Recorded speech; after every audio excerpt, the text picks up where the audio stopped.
What I really like about Halloween is having a bunch of carved pumpkins. And I have a couple of them that I haven't carved and I just use as decoration as is. But this time I'm just going to try and carve the rest that I have. Usually I buy them after Halloween when they are even more discounted.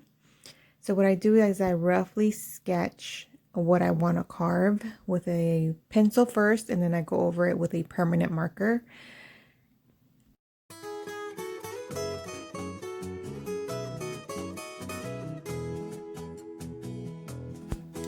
I use a hot multi-tool to cut the pumpkins, and I got this one at Michael's. It comes with different tips, but the only one I use is the X-Acto knife. And once it heats up, it cuts like butter. It's really, really quick and easy to do. Although I don't have the whole process recorded, it is pretty lengthy because I did include most of it.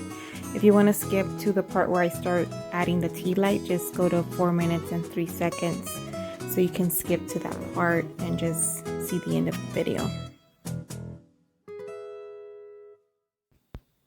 When I drew this design on the pumpkin, it was just a rough sketch.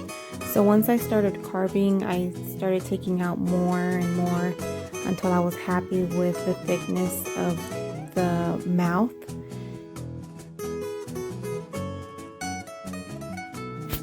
The reason I had to cut the back of the pumpkin to fit a tea light is because the front, as you can see, it's pretty small, so a tea light will not fit if I try to squeeze it in the front.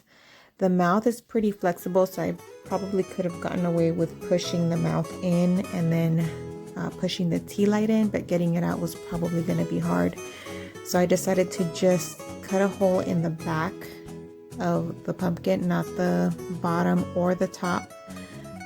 The back is the best place, and it's because I use the top of the pumpkin to sometimes hang them, and then the bottom of the pumpkin, if I have them hanging on a tree, the tea light could fall through the bottom. So it's better to just put them in the back of the pumpkin, which I'll show you later on in the video.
So now that I'm done carving the pumpkin, I'm going to add the tea light.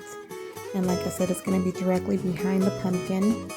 I'm going to roughly measure how big that tea light is, and I'm going to cut a small half rectangle. So I'm not going to do the top, just the sides and the bottom of the rectangle. And then I'm going to put the tea light back up so I can know the height. And then on the top, I cut a curve to compensate for that flame, and I cut it a little bit bigger than the actual tea lights because once I put it in, it's really easy to get it in and get it out.